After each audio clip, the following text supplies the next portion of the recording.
Evindale and branching out. Hello, baby.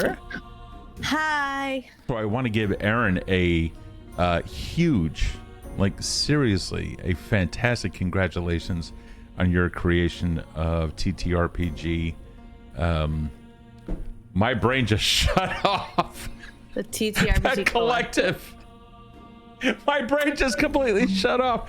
That server, it's a brand new Discord server. And that is a place where TTRPG nerds and adjacent can hang out and provide mutual aid and support and network. So we've got voice actors and LARPers and writers and musicians and game developers and lawyers and business managers, all kinds of people in the space. Yeah, it's incredible. It's been a growing. We now have over 100 members in that space, and the Discord.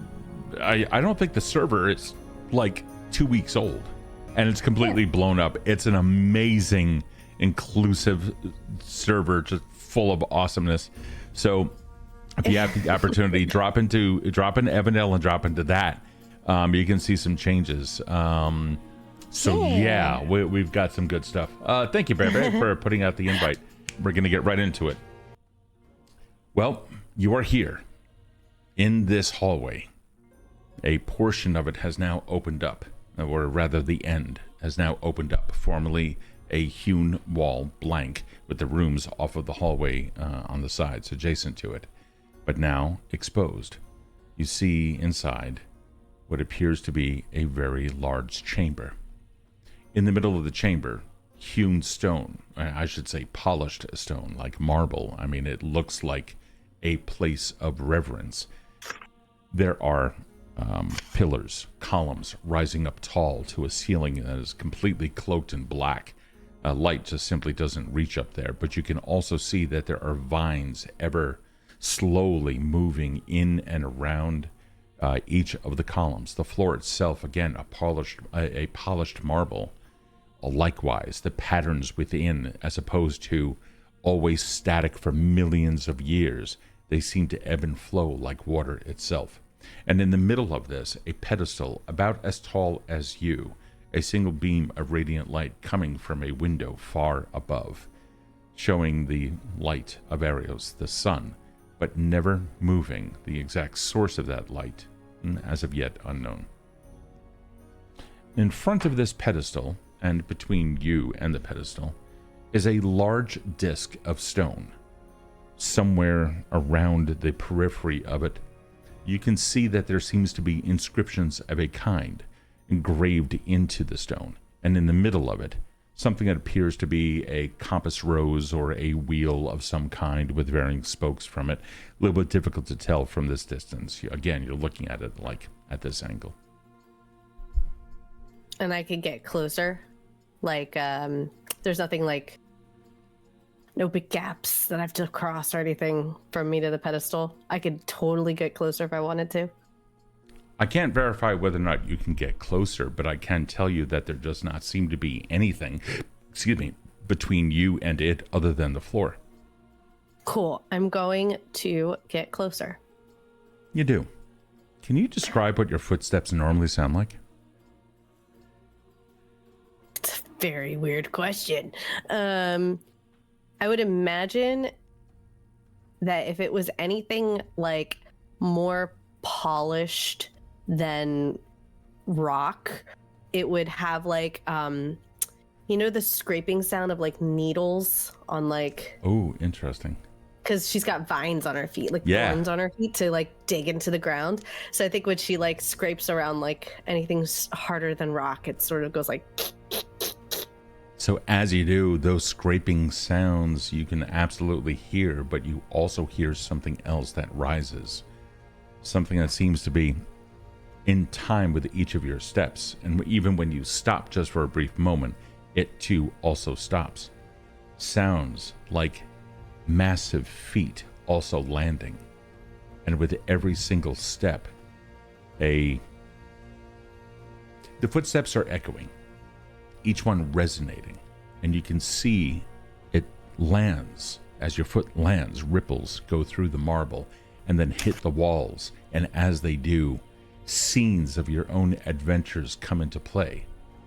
And with each step, you also see that your adventures are smaller and smaller and smaller in a vast tapestry of timelines throughout history.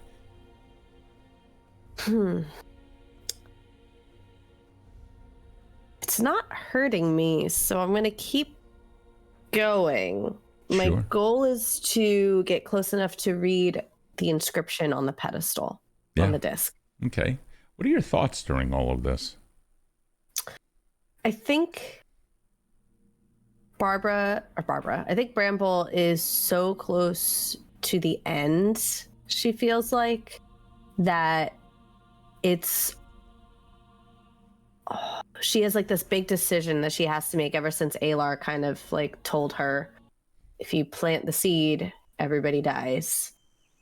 And I think that seems to be heavier and bigger than the smaller and smaller adventures. So she's passing by and kind of like noticing that her world is so much bigger than just her. It's sort of like putting pressure on her to make a decision of what she's going to do. Without her friend Mortimer nearby, is there a sense of longing?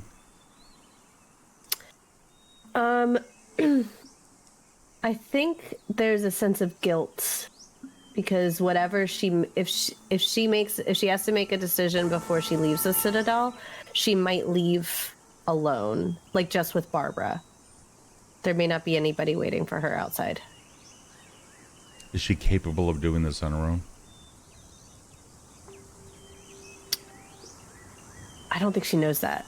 She doesn't know the answer to that yet. Okay.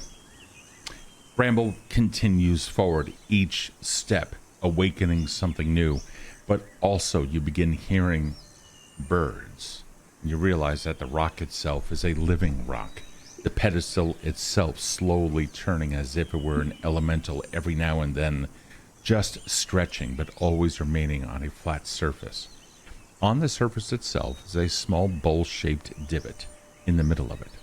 But again, the inscription before it on a large stone round object that stands between you and it. Of course, you can go around it. When you arrive, you can see that the letters themselves are moving and morphing, always telling a different tale, but never ever being able to be read. How would you like to go about deciphering it? I think I want to focus on small sections and use orthographic mastery. And tell us about that. Orthographic mastery is one of her lore master feats where she can read any writing. Like, she knows the contextual language of any written word. All right, so you understand the context of it. Yeah. Perfect. It seems to be a series of intonations, and each sound comes with a vast power, as if when combined would cast a tremendous spell. It appears to be... What's that? Do I know what kind of magic it seems spell would conjure? It seems to be of divine origin, but of a natural bent, as if in much the same way that calculus is the language of physics, this is the language of natural creation. Oh, math was my least favorite subject. Well, thank goodness it has nothing to do with that then. Bramble was great at it. Okay. And there's birds? There seem to be. I want to find one and talk to it.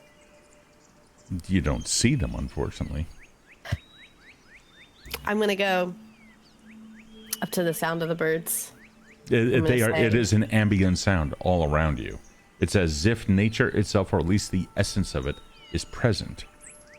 But you only see some minor evidence of living nature. When I say minor, I mean as in no great treant or arboreal is walking around or anything, but instead, again, the flow of the marble seems to be akin to water.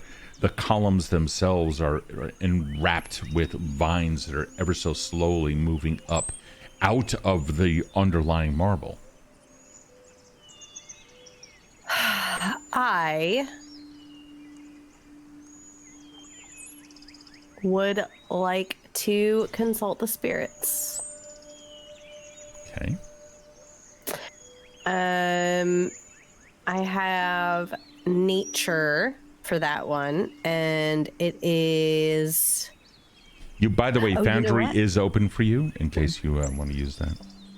Thank you. I actually was about to say I don't think I can because I think I used that earlier that day. So, hold on. You seem to be very well connected to nature in this place. You're kind of feeling it. It's like there is definitely a connection. Okay. What's the name of the power you wish to use? It's consult the spirits, and I cannot access Foundry. Ooh, does it say Yeah. what's happening? Like what prevents It says you? I can't. It says it can't reach it. It's a. It's yeah. I got you. Cool, Okay. cool. I'll take care of that. So this is the what's it called? Nature allows me to contact the spirits of nature that form leshies, who are born of pure life essence rather than spiritual energy, and can answer questions about natural features like the location of nearby water or plant life. So I would like more information on this rock, this floating, spinning pedestal. Sure. And so I'm going to consult the spirits to find out about that. Yeah, over the course of 10 minutes or so, you will be able to recall knowledge. Can I recall knowledge nature, please? Yes. Let me try Foundry again. Nope. I will roll in Hero Lab. Okay. Do you have any dice on you? What's my thing? I have my little spinny thing. Recall knowledge. I don't know what my... Yeah. I don't know what my modifier is. Sure. 1 second, and I can give you that to you right now. But it's a 15, so whatever. I think it's plus 14 for a nature check. It is your nature is a plus 19. You are a master. What the? You are a master. All right. Well, I got a 34. All right, cool deal. Specifically, give it to me again. Specifically, nature lets me contact spirits of leshies. That's right. And I could ask questions about natural features. Crit success means I have 3 questions. Success means 1 question. So after about 10 minutes or so, you feel that you can answer about 3 different questions. You can see that the vines themselves have stopped spiraling upwards around nearby columns, and instead some of their tendrils seem to be reaching out in your direction, not as if to grab, but rather to listen. Okay. Hello, Citadel Leshies. What am I looking at? Begin receiving images in your head rather than a voice that rings out. Images that speak of mountains and hills and the various bits of that all coalescing into the chamber that you now see. You kind of get a sense that the citadel that you're now in was constructed not over time, but kind of as time went. In other words, it wasn't built up first this room, then this room. It's as if particles of it were continually added to over the course of time. So the pillars, the rooms, the construction, the corridors, etc., all of it was always there, just getting stronger and stronger as time went. Okay. What spell does this cast if I speak? Will be cast if I say the incantation?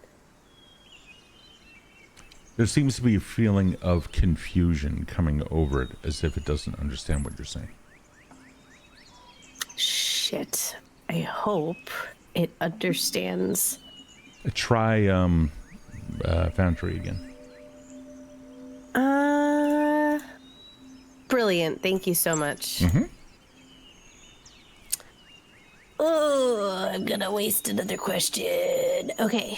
No, that you know for a fact that did not. They didn't understand it. They couldn't answer it. It is not deducted. Oh, brilliant, brilliant, brilliant. Thank you, Citadel Leshies. There are ever-moving incantations in the pedestal on the disc. What happens if I speak those words? Things go a little bit silent. And you can see on the walls in the distance, on the right and on the left. On the right, something that appears to be shadow creeping out of a land and across a much larger land. And on the left, what appears to be humans that coming out and completely destroying nature as they go over the land.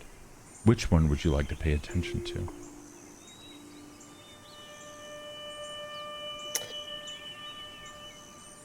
The shadows. Sure.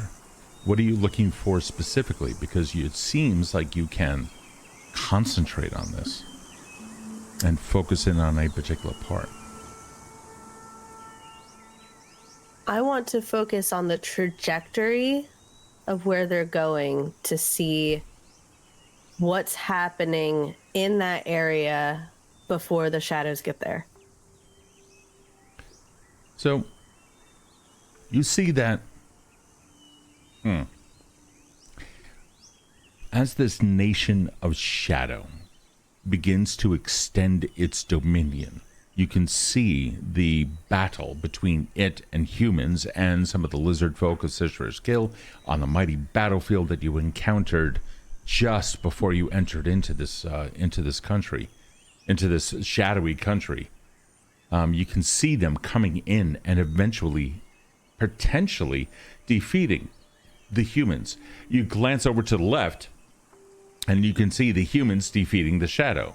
So this seems to be two possible outcomes, with no definitives. So, would you like me to continue understanding that? Yeah. Okay.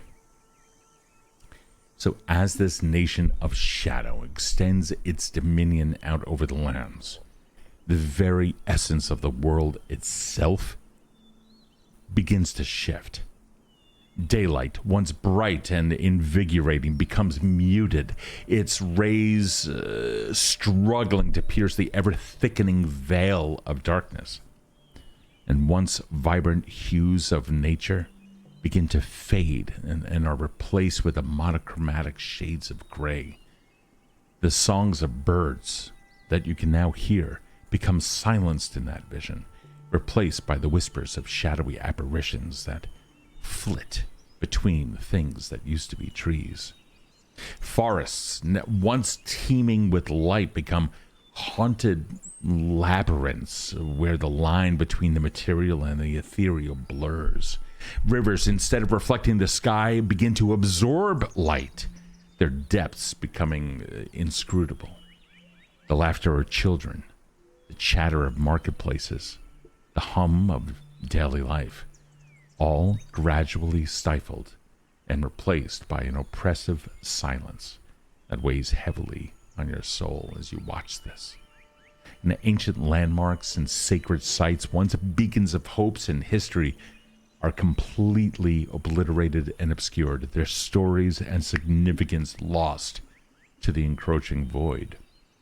The memories of generations past fade, and with them, the collective wisdom and identity of entire civilizations, mortal or not. And so, in this new world dominated by shadow, hope becomes a rare commodity, and despair an all too familiar companion. I'm going to like tear my eyes from that, realizing that I had to choose one. I'm going to say for my third question, you can look over at the one on the left if you want and see what that looks like. Oh, yeah, I'll do that. I go to like look and ask like a Leshy, and I'm like, oh, that side's still playing. Okay. And I'm gonna like. And when you go over there, you notice that there's like almost like a spotlight cast by your eyes, but not a light, more like an acuity of vision that concentrates. And as it does, the images on the scene seem to like reflect and replay as you begin to stare at it. So when you realize what's happening, all you have to do is look at it to restart it. The whole scene then begins to replay. Perfect. And what you see is a tide of warring humanity surging forth, and the land bearing the scars of its conquest. Verdant meadows become trampled underfoot, transformed into, of course, muddy battlegrounds, exactly as you've seen. Majestic forests, the same that you saw in the Shadow Realm, now overcome with void, and instead are now felled, and their timbers used for siege engines and fortifications. Rivers run red, tainted by the blood of countless fallen. Their waters no longer life-giving, but a testament to the relentless march of conflict. Villages and towns, once centers of community and culture, are razed to the ground or fortified into military outposts.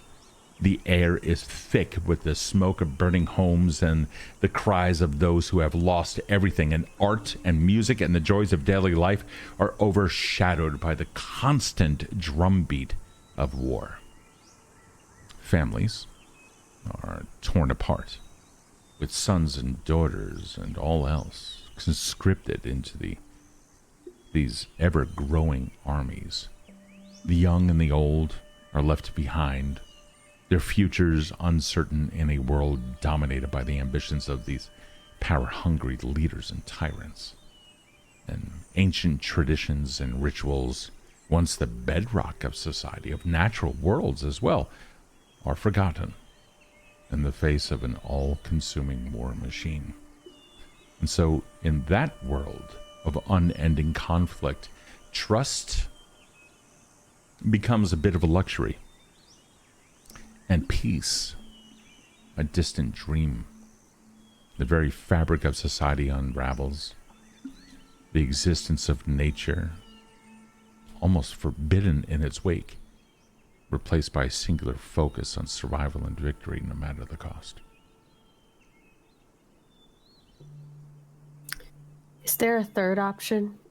Bramble says to the Leshies, but still staring at the two vignettes. There is.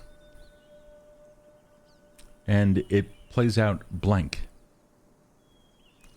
Well, at least when you first look at it. Looking down at the center of the stone disc, it kind of draws your attention through some movements of the dial which appear, and you can see an 8-pointed star, much like, again, a compass rose, but also incorporating northeast, southeast, etc. And you can tell that this is as it begins to spin, it's kind of morphing, and the angles themselves begin to interchange, and you can see the triangles collapsing and then reforming, and as it does so, you begin to see what seems to be a sigil appearing, and then with that, a glow that begins to cast light into the air, and each of those beams of light then begin moving faster and faster, until in the air itself, a three-dimensional holograph, if you will, begins to play out in front of you. It's kind of like Bramble's own personal IMAX. Woohoo! So, in this, you can see Bramble's voice rises, and there is a word that seems to shake the land, or a combination of words that Bramble is intoning, and the very air around her seems to like tremble with an anticipation. And each syllable that Bramble has also resonates with a power that feels older than time itself, and echoes through the vast chambers of the Citadel. never really coming back at you. It just seems to be all of existence reverberating all at once. And from the corner of your eye, you can see a lone crow, or raven, perched on a nearby ruined pillar.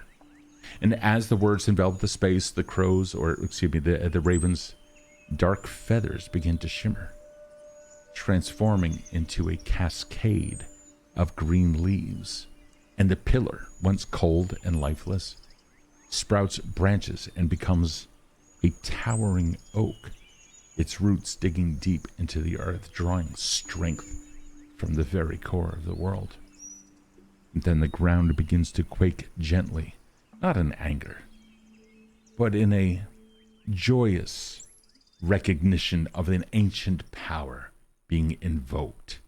And you can see a ripple of change go across the land in front of you.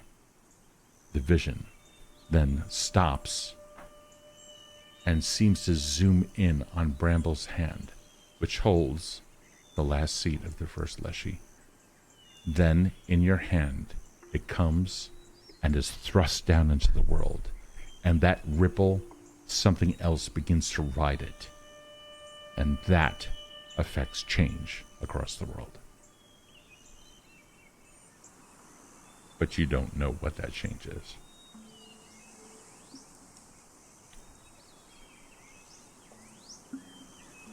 Was the bird the crow?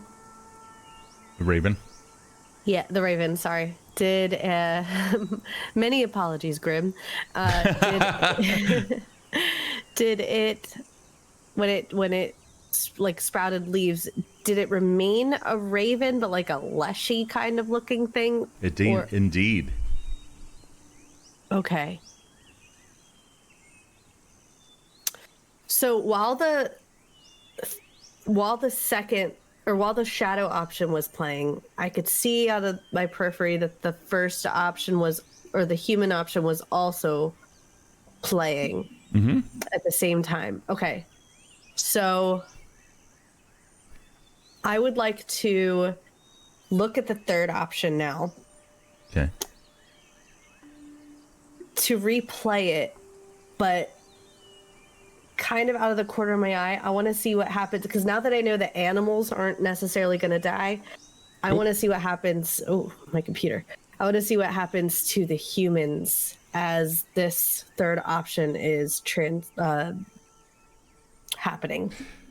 And you watch it, and it does not seem to be a replay, an exact replay. In other words, it's not pre-recorded. It seems to be based off of something arbitrary, because small little details within the vision that plays out again seem to change, but the culmination of it, or the end result of it, is always the same. Nature seems to be taking over. But okay. You don't know what the fate is of other living beings other than that one raven. Okay. I'm gonna hold the seed up, and hopefully it's still a walkie-talkie. And she's gonna say, Altrea, are you there?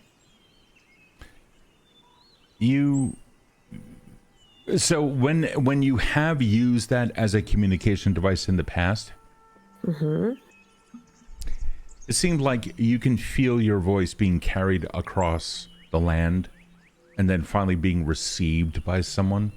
And in this case, it seems like you are calling out to all of nature. And that any responses seem to be all diluted by the world's response. Ooh. Shit. Okay. I'm gonna pull Barbara out. And I stick the little pine cone. I sit down on the floor. Yeah. And I stick her right in front of me. That's her.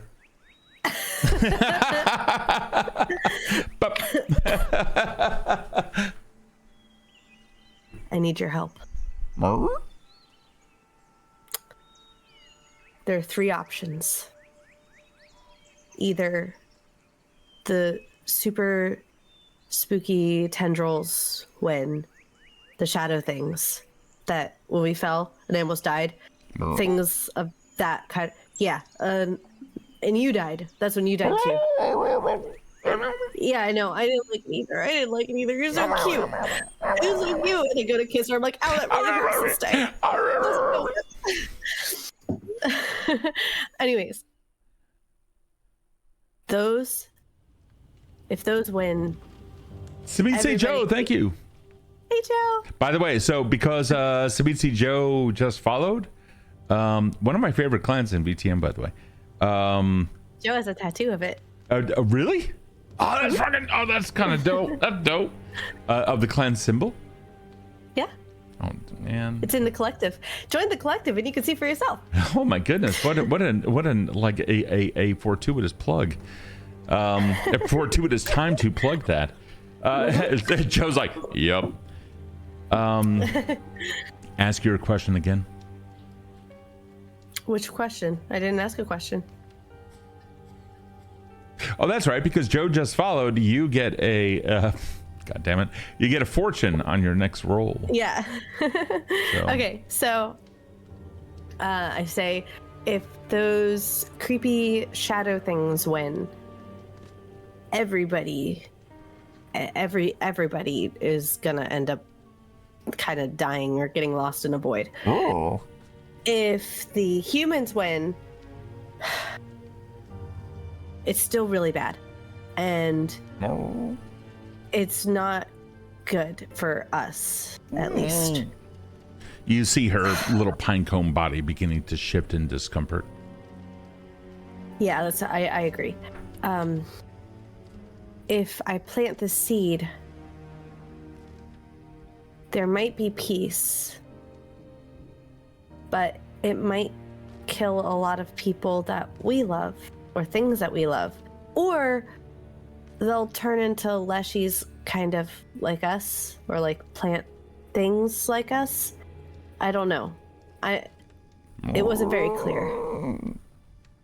So like Morty would maybe not make it. She freezes, and in her little pinecone head kind of tosses around the various options, and you see a look of disapproval coming across her face. The same kind of look that she had about really anything changing beyond what she's capable of understanding. Yeah. I don't want to be responsible for that choice. Morty should choose if he wants to stay or leave. I shouldn't choose for him. She looks at you with vacant eyes, not understanding the complexity of the situation in which you find yourself. That's about as far as you got, huh? Oh. No, She drops okay. a couple of pine nuts. I scrape like the bottom of the of my bag to like, there's like a couple like really old stale acorn bread crumbs, and I'm like, here you go. I give them to Barbara. And then she like chugs it back, and yeah. You're a good girl. I could figure this out. And then she hops back into your backpack.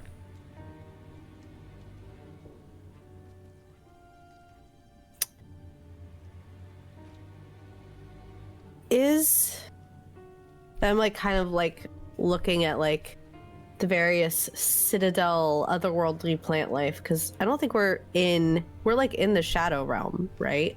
Or the Umbra. You are in a country which seems to be where the shadow realm and the material plane kind of touch on that one little point. Yeah. However, this room within the citadel seems to be a sequestered or like an isolated location within it that is full of normal colors. Well, what you understand as coloration. I like kind of like look around and make note, and it seems like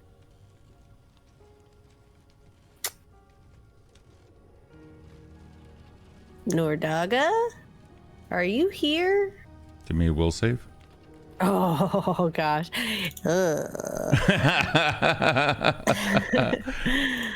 Careful what you wish for. Oh, not 20, 35. She shows up right in front of me.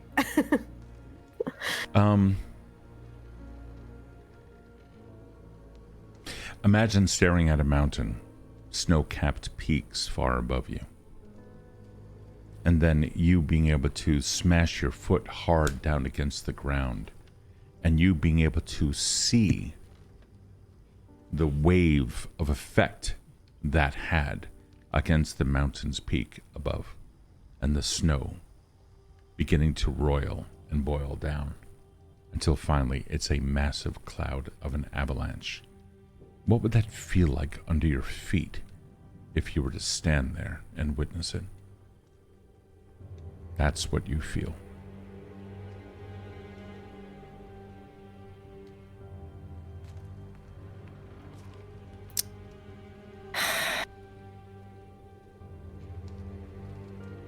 Are there signs of the author of the ethereal codex that wrote about the hidden sentinel?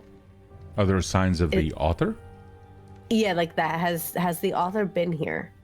How would you discover that? Are there old footprints, or maybe he left markings on walls, floors? No, the entire place looks like it is constantly changing and therefore forever renewed, erasing any print of prior existence.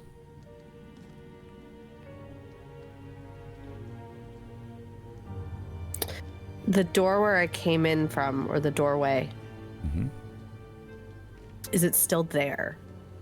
It is. I'm going to start walking back towards it. You do. To see what happens around me as that's happening. Each of your steps, again, causing a shift in the timeline, or rather an addition to the timeline of history, playing out yet another portion of adventure that you've contributed to it. Oh, so the story, the portion, is it giving me hints of what happens if I leave the room? Oh, what a great question. No, unfortunately not. It seems like with every step you were adding to history,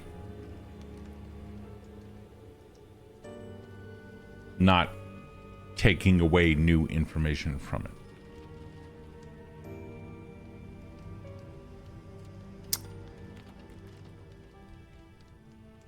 When I, just for clarification, when I saw my hand, it zoomed in on the last seed, and it showed me slamming it into the ground, right? It showed me putting it in the ground.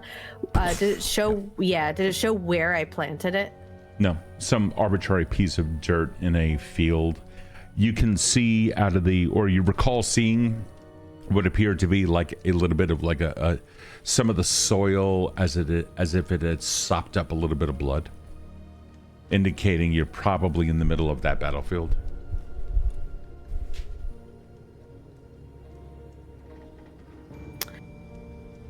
Here's the thing, Barbara. I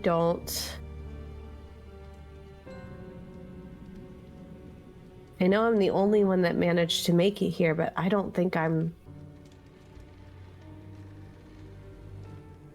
if I'm capable of deciding the fate of an entire planet.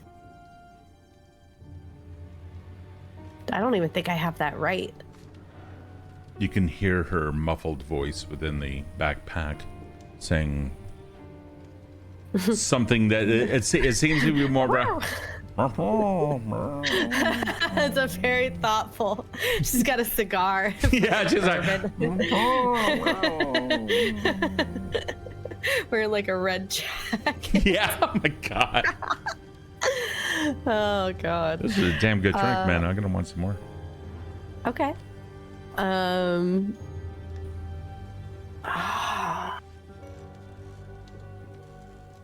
Okay, I don't.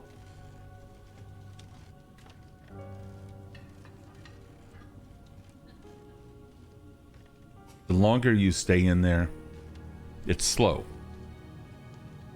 But you can tell that your time in this place is probably going to absorb you, as if you're going to become a part of it And when you look down, you can see like small little bits of marble are constantly being added, and that it contributes to the ever-shifting notion, indicating nature never stops. Regardless of anything, nature never stops.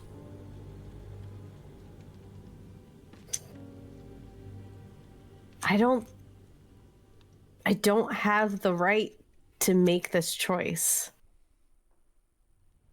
You can feel a in your hand or on the trinket.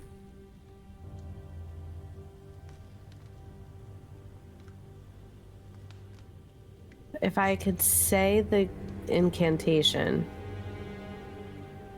then I could plant this anywhere. I at least have a little bit of time. Maybe.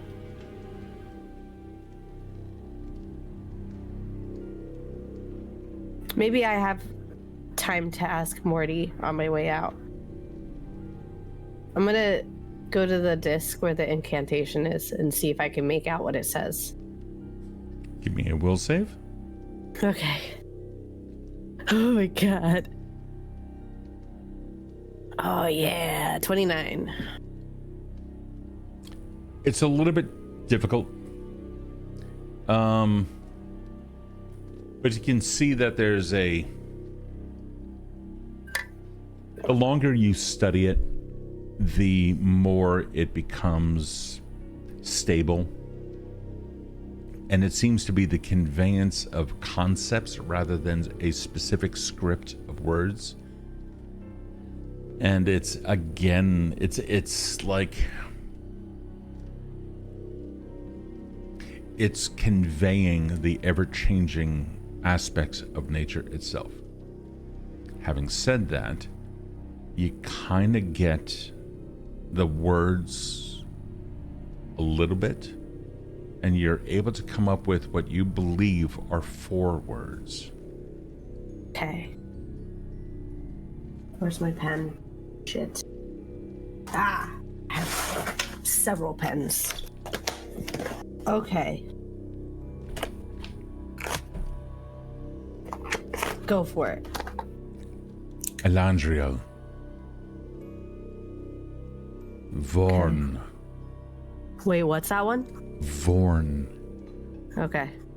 Sylveth. Lumora.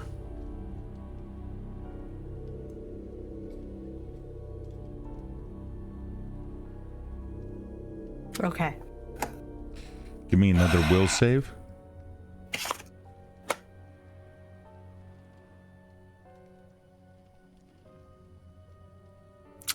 $27.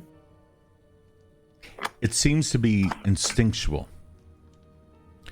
Not so much your reliance on linguistics and your understanding of it, but more due to your connection to nature. You understand that the phrase Elandriel Vorn Sylveth Lumora seems to mean from the roots of old, awaken the eternal light.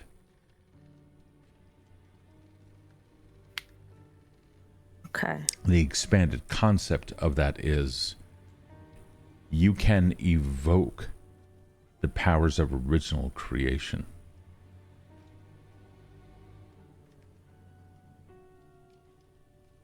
Okay, I'm gonna think about that for a minute. Does Bramble's gonna think about it in character. From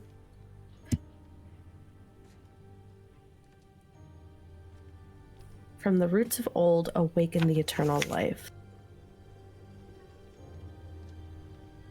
Does it feel so? Up until this point, Bramble has been thinking that this is like a death sentence to a lot of people.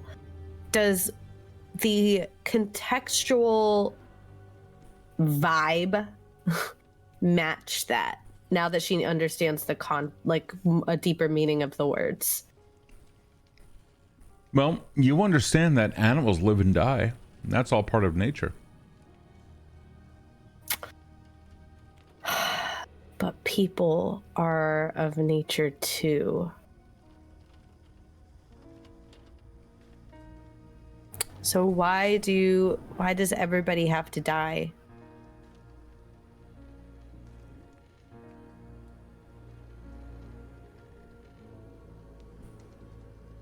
All right, fuck it.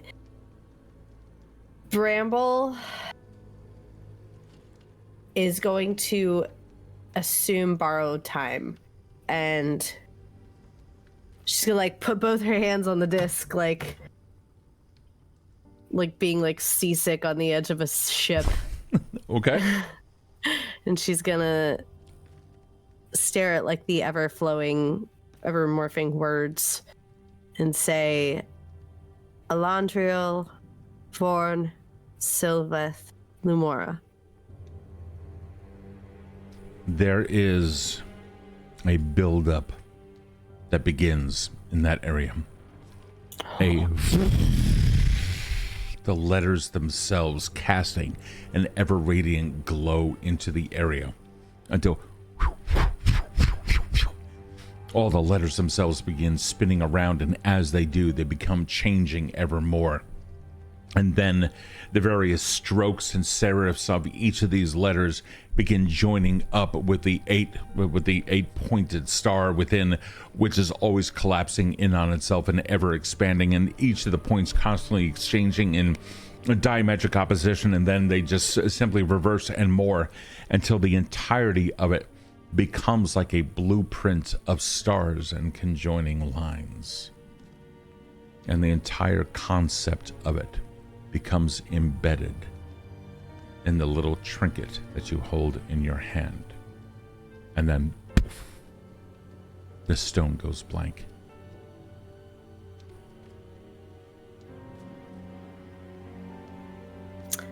Does it feel magical more than what it was?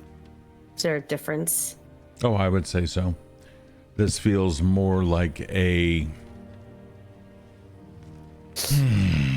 what's a good way to put it? Feels like it's primed. I would say so. I would say that, yeah, I think primed is a good way of putting it. Okay.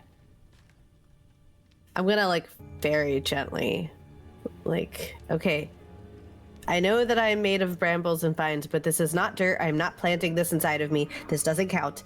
And I'm going to like tuck it into my chest. Okay. Yeah, you like move aside some vines and you stick it in there.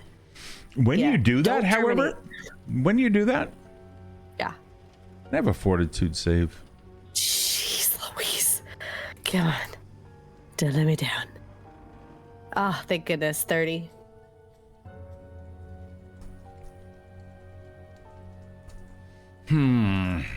Oh, God. Well, you can feel the power emanating. You can feel it within you. It feels separate. Kind of like if you were to embed a speaker into your body. You understand that it is a unique object. It is isolated into this one area. But as it goes, you can feel let's call it a rush of warmth that begins enveloping your insides, and it begins spreading out across your chest and your torso from within to without, and extending up into your shoulders and into your hips, and then finally into your upper arms and into your thighs, and then down into your lower arms and into your calf areas, and then out into your palms, and then into like the basis of your feet, and then out into your fingers, and then out into your toes. And it feels like a gentle caress of sunlight through a canopy of leaves after a good long rain. And you can feel the weight of the trinket within you. It feels both light and grounding, as if you're holding a fragment of the very essence of Earth itself. A gentle hum is resonating from it within. You could feel a slight vibration, but it's almost like in resonance. It's a harmonization of the rhythm of your heartbeat, and that, the heartbeat of the world.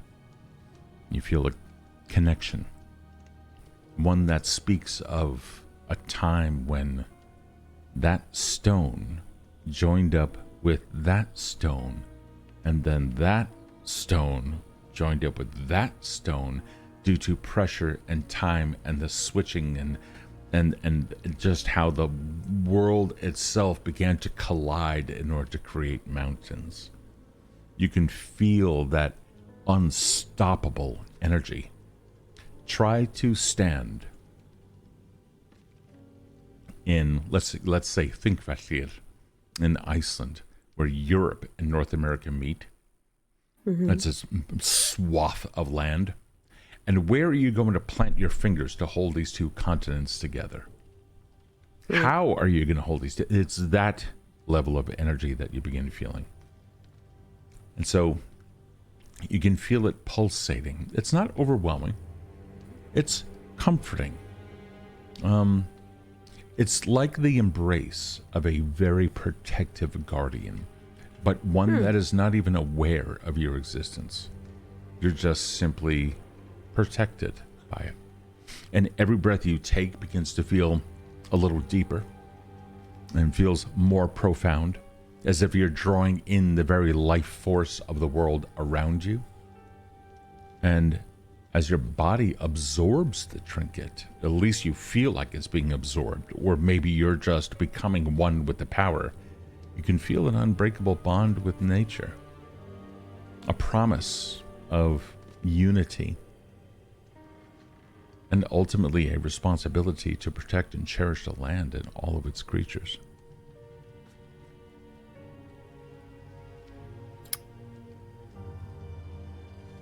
Bramble, she is gonna consider that last part as she's leaving the room. Sure. Of like the responsibility and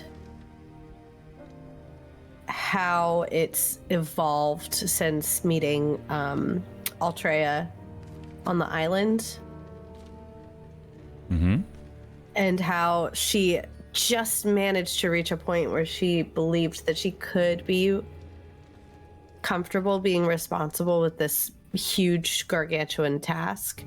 And then how quickly it spiraled out of her control, in that she has 3 choices and there's a clear better one, but it comes at such a huge loss of life that she doesn't know if that's something she could do. So her goal now is to get to Morty as quickly as possible. Okay. So she's gonna go back out. You start walking down into the chamber, and just as you do, you are reminded yet again of what life outside of this chamber is like. Yes. As all the colors again become very, very monotone.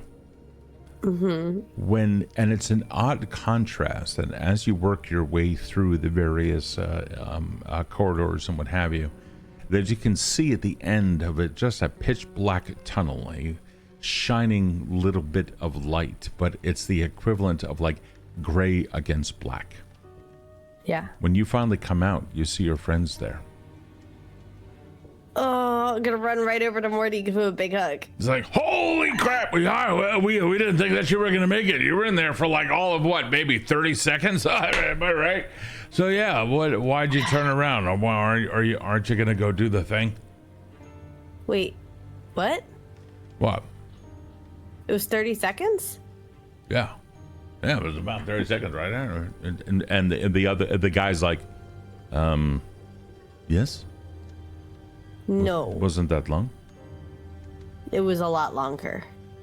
I don't know what to tell you, but I mean, you kind of look flushed. You kind of look, that's pretty good. You look. Do you trust me? Of course. Oh, no, there you go. No, you're coming back to normal. You're all right. Do you trust me? Oh, yeah. Of course. I mean, as much as I trust. You're all right. Why? What's going on? I'm gonna pull the seat out. Hold this tell me what happens. Whoa. Okay. As you pull the seed out, you can feel a little bit of life beginning to return to you. And you look down and your vines begin to take over the green, replacing the gray. Ooh, okay. I don't like this. Touch it. How about fuck off? No, No, I just saw what that did to you. And Ayer's like, you should not have these kinds of colors. Whoa. What do you mean? It's like normal colors.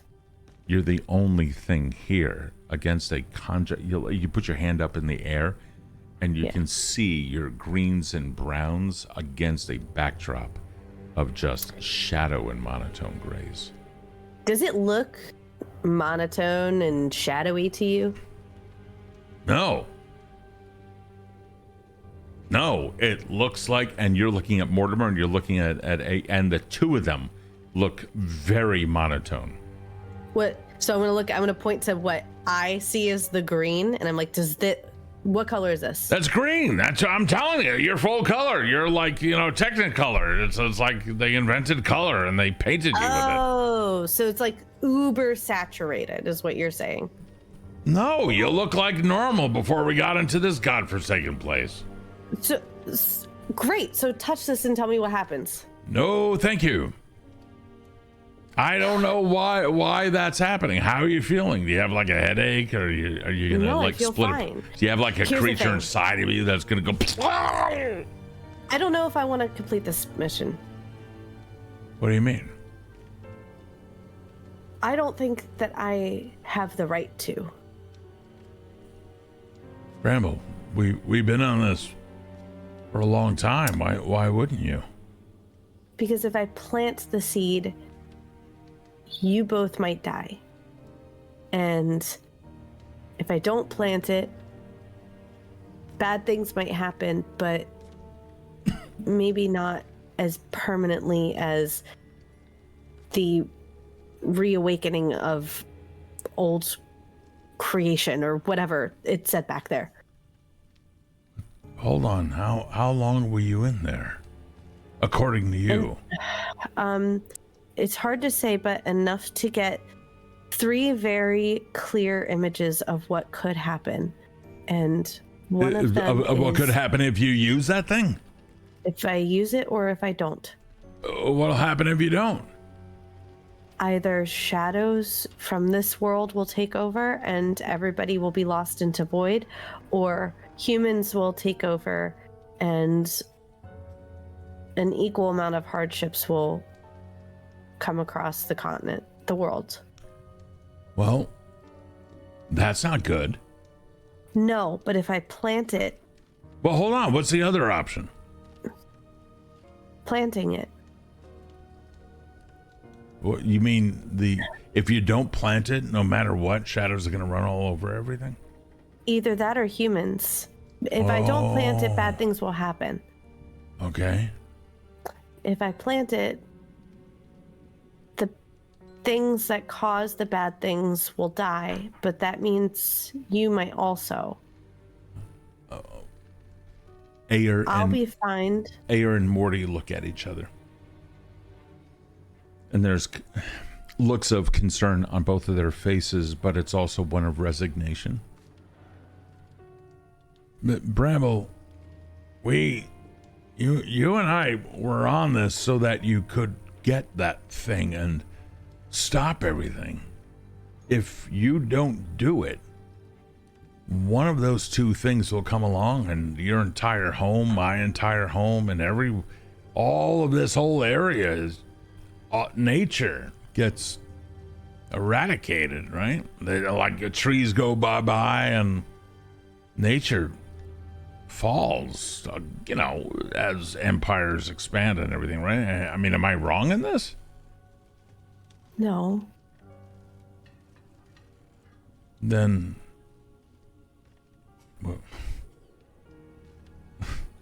we all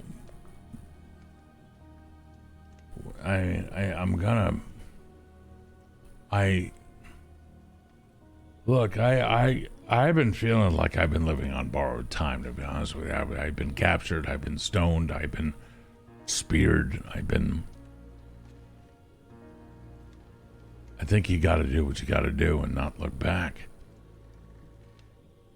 I mean, I eat things by first turning them to stone, and I hope they don't feel anything, but I don't know what. Maybe this is merciful. I don't know. Maybe I won't feel anything. I'm gonna. Bramble, entire worlds are kind of at stake here. But I thought I almost killed you when we fell off the cliff, and I didn't like that feeling. And... Yeah, but if I die now, or if I die tomorrow, or if I die a year from now, I'm still dead. And I didn't do anything against this world, but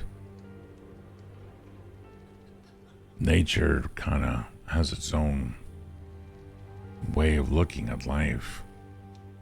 And we're all going to die at one point anyway. You know? He takes half a step back with each of his 8 feet, and kind of like you see the rear 4 just kind of settle in and sit on the ground. We're affected by everything. I mean, look at me. I'm as gray as stone. You're not. You've got that thing, you know. Maybe you get to survive and you get to meet another one like me, huh? Another one will just go. That's not funny, Morty. Bramble. Life comes and goes, kid. I turn things to stone before I eat them. I don't think twice about it because I need to survive. Ayer, by the way, has taken looked around and just sat down on a nearby rock and is listening to all this unfold with his hands clasped on his knees and leaning forward on his elbows. I'm gonna look at him. What do you think I should do?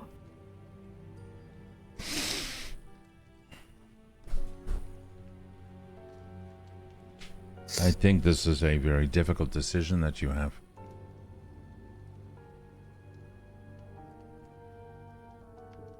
But I do not disagree with your friend. I was worried you'd say that. I come from this place. I come from this country.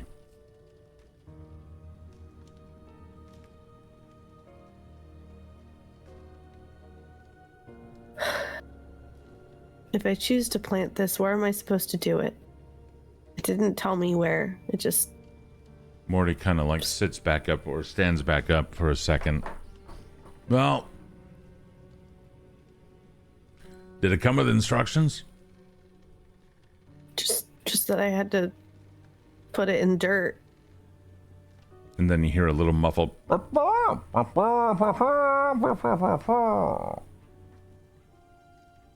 Hey, KJ, thank you. And KJ, what? Thank you. Really appreciate it. He was holding it today. Yeah, I was like chilling out. I was like doing this. Yeah. What, Bramble, what? Barbara, what? Barbara hops out of the backpack and kind of looks up at you, a little pinecone body, kind of and then she starts walking in a circle. Yeah, I said the things already. I mean, I have the words. I have to say the words, and then I put it in dirt. And then she kind of goes over to one corner of the circle. No corners, but she goes over to one side of the circle and kind of draws something that looks like a reminiscent of the same kind of splotch of blood that you saw in the ground. Oh, yeah. Thank you, Barbara. I have to put blood in it. Wait, I don't bleed though. She like looks at you and she like crosses her arms and is.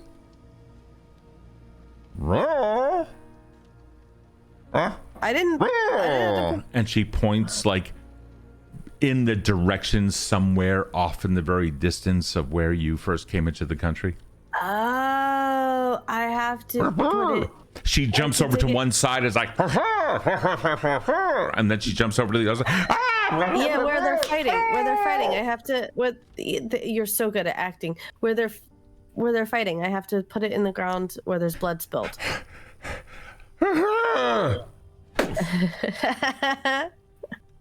Makes a tiny little. You see a couple of pine nuts just kind of go. Oh gosh. Okay. So I have to go into the battlefield. Morty's like, well, I can escort you there, get you out of this place.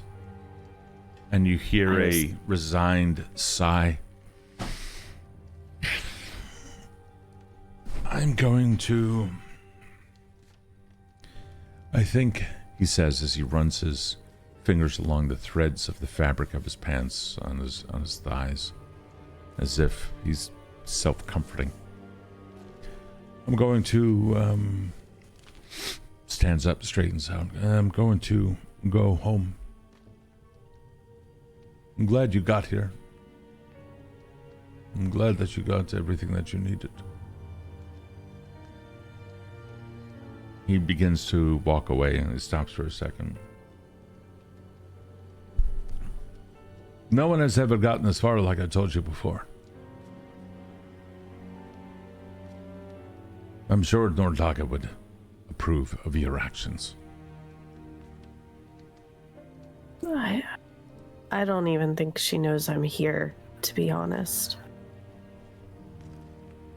Do the gods ever know that we exist? Do any of them?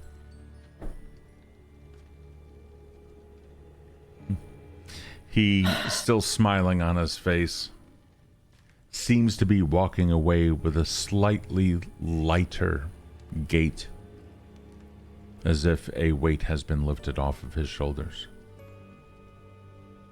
And thank you for your help.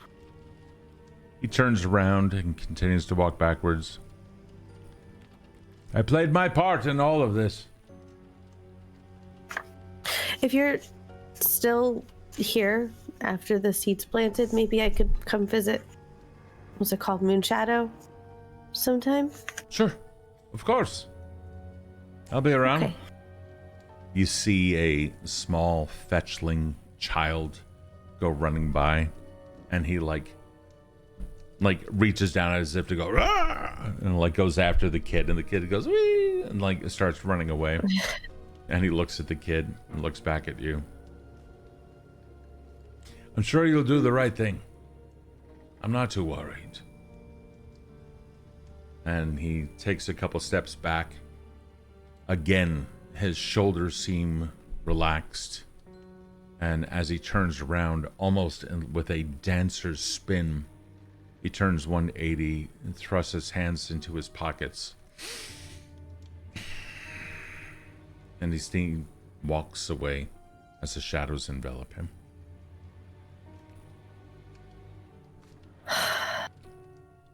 Okay. I have about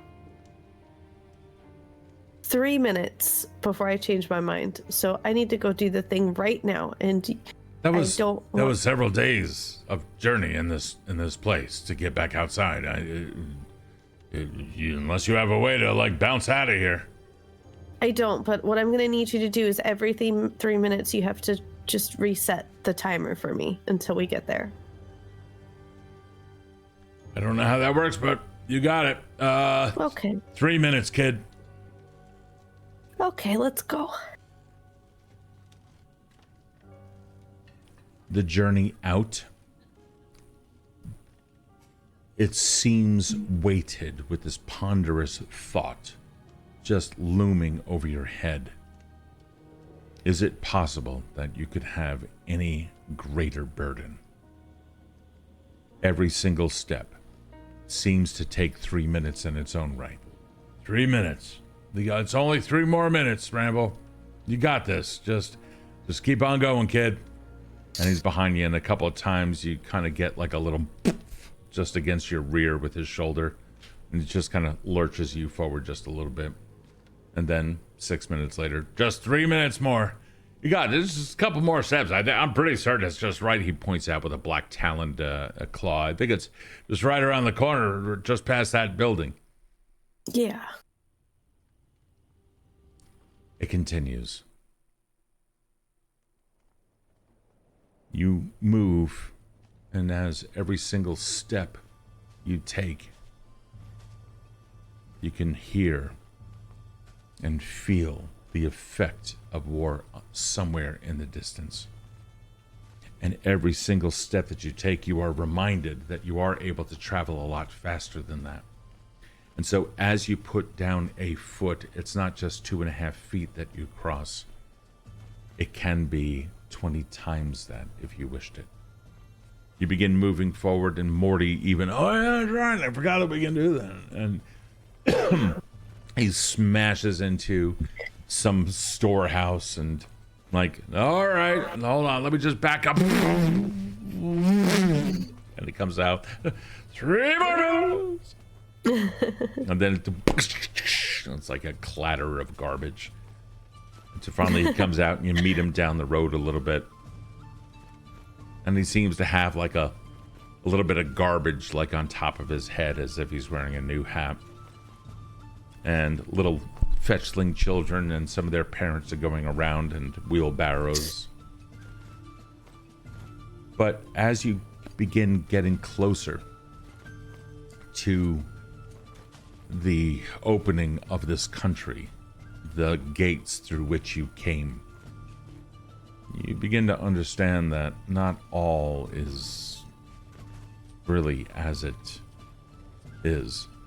This is a place that has its own culture and lifestyle just as much as anything else. But as you go out, the presence of war slowly makes itself known. The running children, laughing and crying and playing here and there, are soon enough replaced with the sounds of war. A constant requiem somewhere in the air. More and more forces of shadow begin moving out of the country, until finally you are forced off to the side of the road. And what lies out there is a never-ending march of every single one of these things that could be dead in a no matter of time.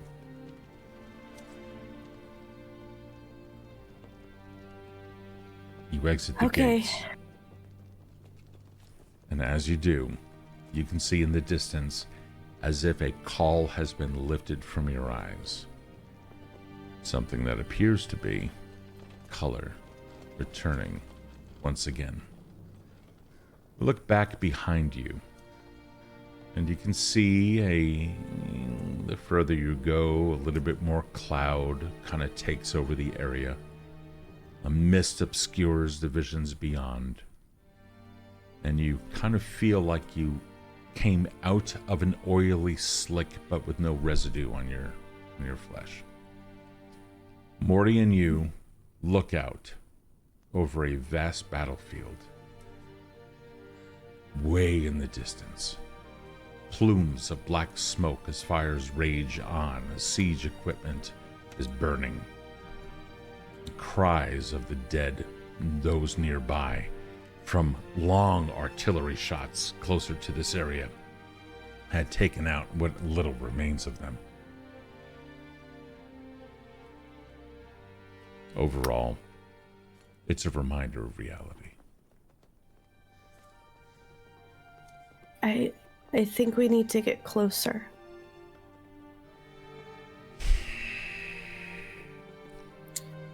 He looks at you. Yep. Well, I think it's right over there. And he points to some obscure place. You see more troops. You're still very much behind the enemy, or behind the lines of the Deathgloom forces.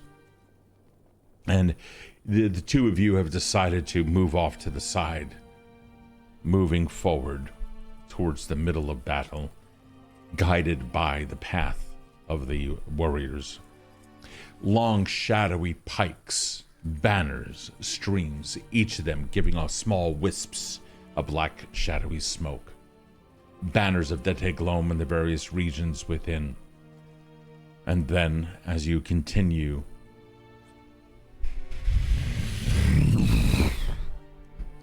giant balls of fire start coming down on the area.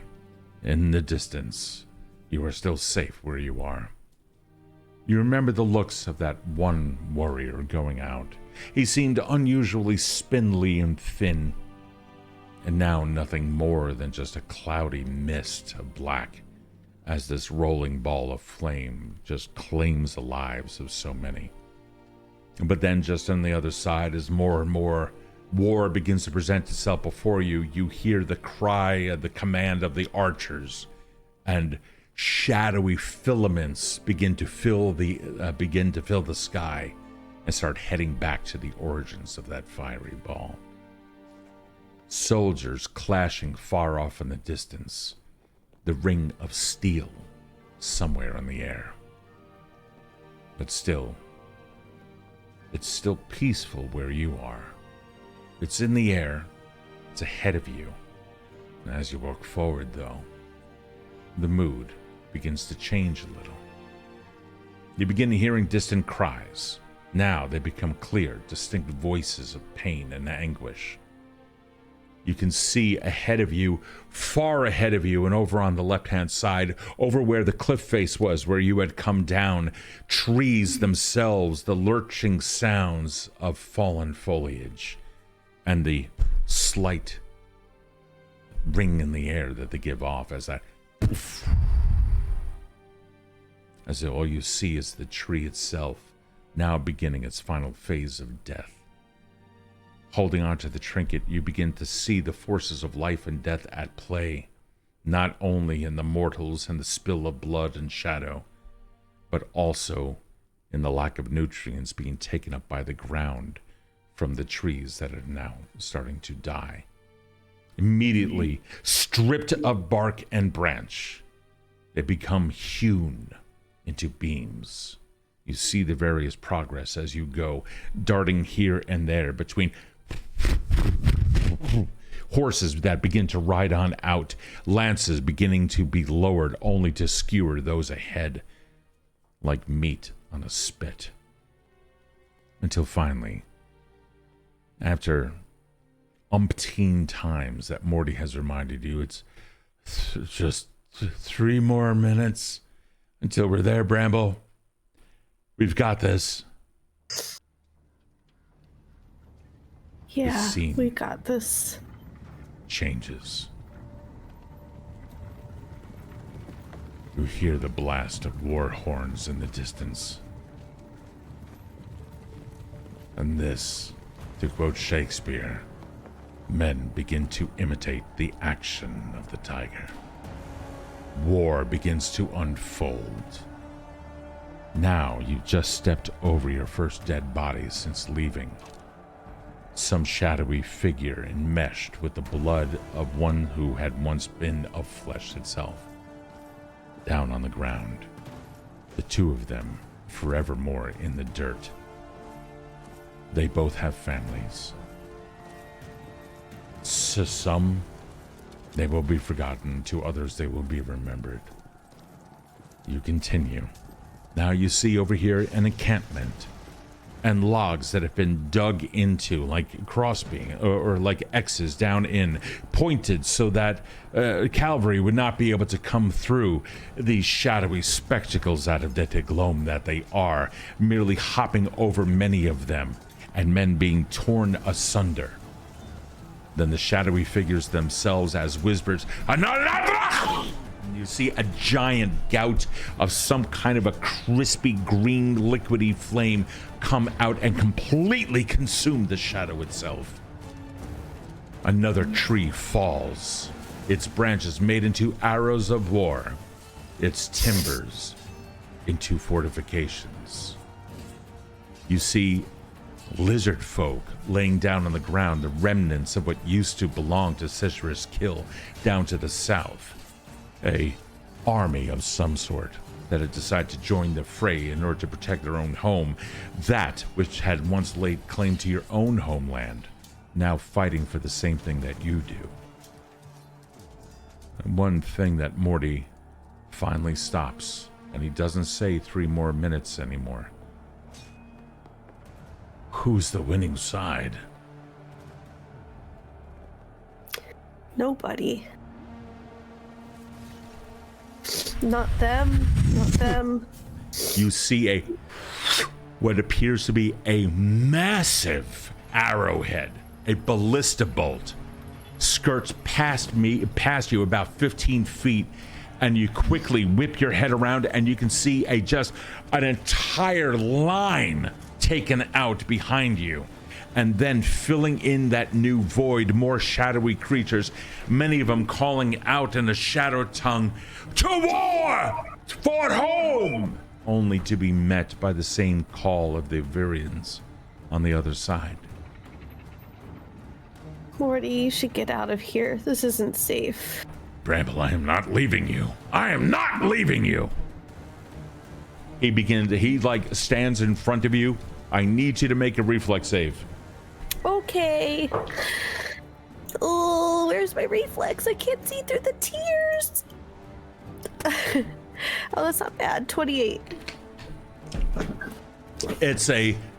You can see it and you feel it. And then the trinket itself begins to pull you off on one side, just as you see an arrow, just a straight arrow go zooming right past you, and you hear one go somewhere behind you. I turn around to make sure it didn't hit Morty, did it? Oh no, Morty. No, it's nothing. He reaches down with a talon claw, snaps it off. It's just, oh god, that hurts. I have heal. Let me do this last thing, please. I'm gonna cast heal. You do, and you feel it, and he's like, and you could see the wood of the shaft of the arrow, and then the arrow itself, the barbed arrow tearing at the flesh as it comes out, but then the wound begins to stitch itself over as your heal takes effect. Come on, get on. We gotta take you out to the middle of this damn thing. Get on! Okay. And I get on. I climb up on his head. And I'm putting the actually before I get up there, I'm gonna scoop some dirt by where there's been bloody Eruxi, and I'm gonna pack it around like a ball around the seed, and I'm preparing it for what I'm gonna do, and I put it inside of me. Wow. As you do that, you can feel like it is now nourished with the earth growing inside of you. Yeah, I'm protecting it until I do what I have. She's made up her mind, so she's gonna climb up on Morty. The sounds of war begin to take over the mere footprints of Morty himself. It almost becomes deafening. A deadly pall begins to fill the air as the smell of the human blood of copper assails your senses, while some kind of an acrid scent overtakes the air itself as well, from the blood of the shadow folk. Eruxi laying down in the ground, some of them a massive one, swinging around, a mighty double-edged, or actually it's almost like a mace, like a flanged mace, only made up of 2 battle axes joined double sides, and swinging around on a massive chain, just taking out as many of both forces as it can, screaming out in its own native tongue, "Leave our lands, you bastards," and just see bodies go flying. But even then wasn't enough for the ballista that just, and then immediately that body cut in half, its 2 pieces beginning to be separated by that void again being filled by warriors that come a clash, sword against sword, shield against shield. The cries of war come out. Give me another reflex save. Morty dodges. Reflex. What did you say? Morty dodges something. 30. Yeah, as do you. There, you see several of the Shadow Warriors, and I mean like about 10 of them or so. They cry out in unison, some kind of an intonation, and you see their bodies beginning to, like the shadows themselves becoming all of one, and then a massive creature, 4 and then 6 legs, and then 2 again, and then 4 ever changing, begins lumbering on the battlefield. Its footsteps landing near you, a splash of mud and blood all over your right flank. Holy shit! And it carries over off to the left. You guys end up dodging that, and then Morty goes, hold on, kid! And then dodges underneath the belly of the beast, and then veers left again and starts riding directly into the fray itself. I'm going to take off my backpack and hook it on like one of the arms as Morty's 8 arms come like circling around. I'll like hook it on, and as I I hook the backpack on, I like open it up and I say like, take care of him, okay? And then to Barbara, and then I put the backpack onto Morty's arm. And all you see is Barbara's little hand like reaching up just as you cinch it shut, and you see a little finger try poking out and try wheedling its way open. Where did you hop off of Morty? No, I'm still on him, but I'm about to do something. Okay. Morty's charged. Come on, kid! And he's just galloping ahead, and you can feel the vibration of the war underneath each of his 8 steps. Having 8 legs, his gait is actually pretty damn smooth, and he seems like he's slinking in and out of all things. 1. Another arrow gets him. 2. And 3. And he just continues going. You see the 3 arrows in his chest, like right here, right in his shoulder. This arm, his front right arm, is like beginning to limp and falter a little bit, but he still has 7 other legs. Come on, just another 3 minutes. Come on. And he continues moving forward. Am I about 60 feet away from the middle? What is the middle of a cloud when you're in the cloud itself? As the arrows go through. What you begin finding, however, is an equal amount of dead bodies from both sides. Okay. He stands there. Time itself begins to slow down from your perception. Morty crying out, a distant echo. 3 more minutes! And battle sounds as more and more swords clash. Once the 3rd arrow hits, I think Bramble has like a moment where she's like, I don't want any more of this for him. And she's like on his head, and she like leans down and kisses the top of it and says, I love you. And then she's going to cast Blazing Dive. He doesn't realize it. And she launches off of him. All you see is him. Okay, go ahead. And shoots down in fire into 60 feet away, into the middle of like just death, to plant herself, like create like a meteor and plant herself into the earth with the seed. As you launch up, you gain a look down at Morty, whose body is now getting smaller, and you begin to realize the scope of this battle. It is massive forces, walls and waves of life and death, folding under each other. One begins to give way and the other, and you see Morty expertly dodging, but then he looks back and he realizes that you're missing, and he stops for a quick second, and he begins looking around, and you can see him mouthing the words of your name, calling out. Looking down some 50, 60, 70 feet below you, you feel yourself beginning to ignite. The flames illuminate the air around you. You dive down. a streaming light in otherwise bleak darkness of death, until all was quiet. You saw the land come up to you rapidly. Initially, you were deafened by the noise, shook, an uncertainty of what was going to happen. And then, a peace. You understood what was going to happen to some degree. Things would change. And then you can feel it. Your branches, long gone, absorbed. The small little leshy bits that were you, planted into the earth forever. And in those moments you felt an instinct to intone those last words. Do you remember what they were? Elandriel, Vorn, Sylveth, Lemora.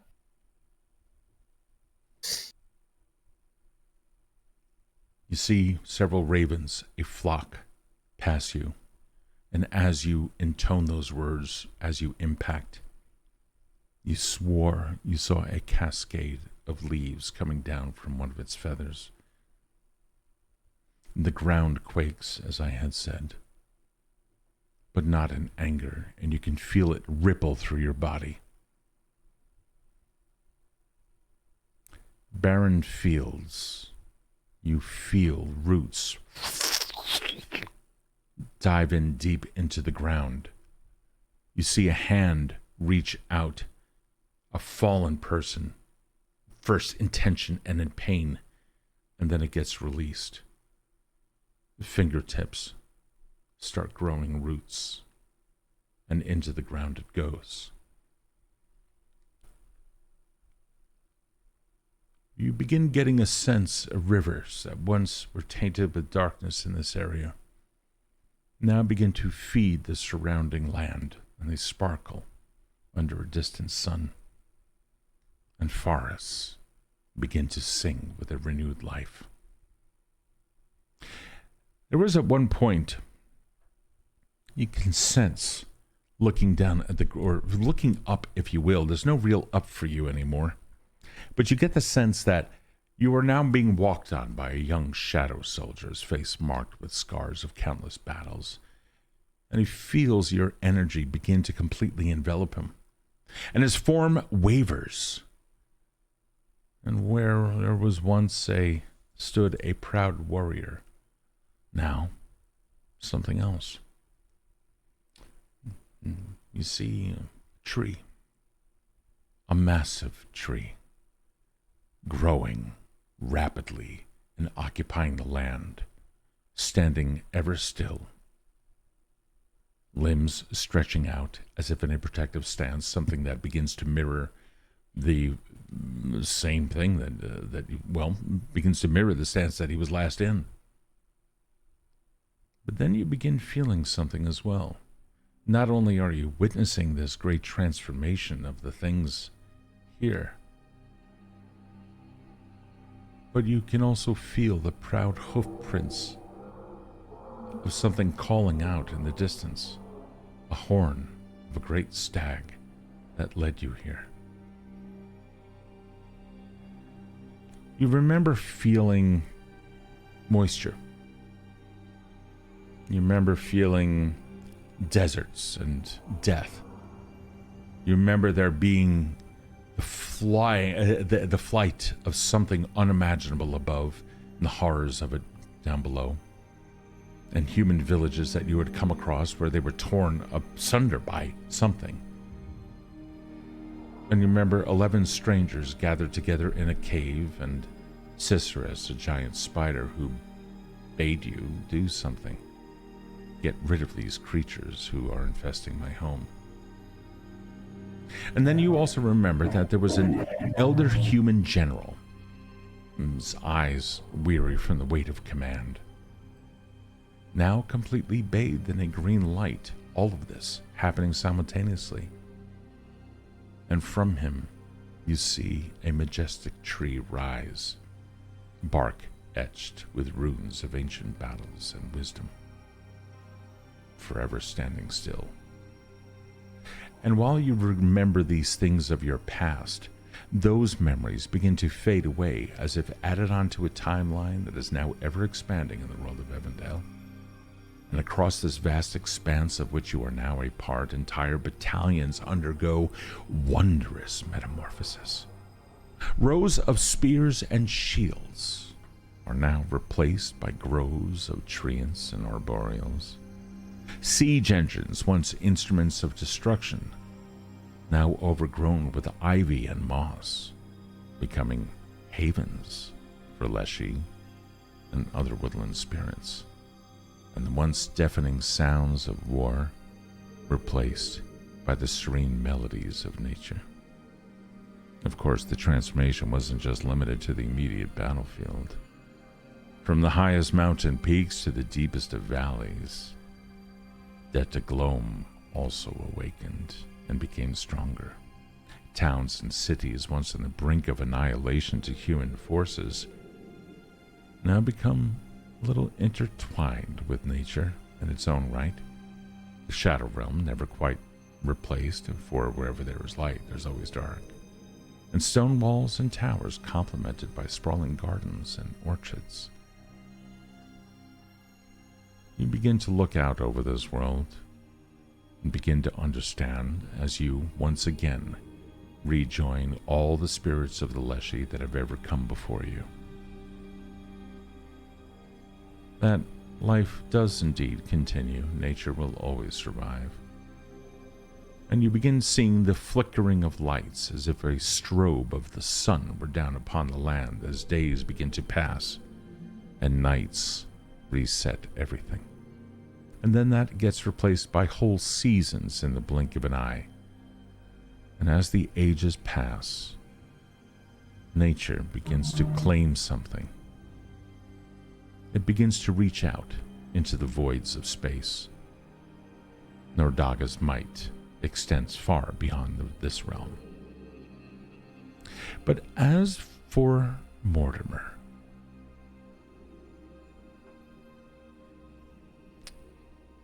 massive lizard-like head had looked around for Bramble, eyes filled with a mixture of wonder of what was going on around him when all this began to transpire, as well as a tremendous amount of fear and uncertainty.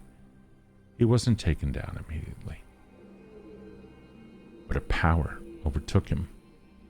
He had been in contact with the last seed as well, and his dark scales covered his body and had provided you comfort and shade and protection for the days of your journey together, began to shimmer with a radiant green hue. But instead of transforming like so many of the others, Morty began to grow in size and majesty. His form became regal, if that was even possible. Vibrant foliage intertwining with his scales, and flowers, like cloves, now blossoming along his long body. His once fearsome visage, whenever he got angry and extremely protective, now exudes an aura of the divine. And with each passing moment, something within you, within the token, within the trinket, awoke within him. He stood, and still stands to this day, as a powerful guardian of the land. A mountain in his own right, covered in leaves and in green. His own caves that now provide protection to so much of nature and kindness to those things that, like him, needed it in those times. A symbol of harmony and the union between nature and the creatures that came to dwell within it. As for Nordaga, her reach, thanks to your actions, never stopped. With nature so empowered now, with the last seed of the first Leshy, even the skies themselves were lit to flame. Darkness would soon overtake the lands, however, as the power of the gods now realized. But mortal society began to stop their invasions of the distant realms of nature. Creatures, once fleeing for their lives, now began to take home. In the far north, rune giants, no longer persecuted, began to plant down and take shape. The riders of this royally, well, they entered into a slightly different time. Nature decided to enforce its laws, and they became a mighty tribe of horsemen that still ride those plains to this day. And they sing songs of the past when they used to travel the plains of existence that were so easily accessible during the Third Age. As for Geopalome and some of the other places that you had visited, of course, they too were transformed. Geopalome did take on the more mortal cities and more like that, but their architecture seems to reflect their own history in their northern realms where the last seed had been planted. Elves began to occupy that area and oversee the creations of nature. Geopalome to this day has become a bastion of trade and a marriage between nature and civilization of the mortal kind. But Nordaga's grasp once again did not stop. The skies blackened a little bit in the days that came to follow in what became known as the Fourth Age, a time of darkness. And about 1,000 years later or so, when nature finally has had its reach, new avenues to old forgotten things, also of the creation of the Tirsar, those that came before these gods of this realm, began to open. And on one particular day, a giant rock of flame landed far to the north.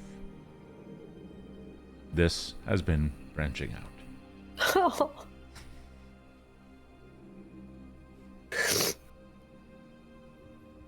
Yay.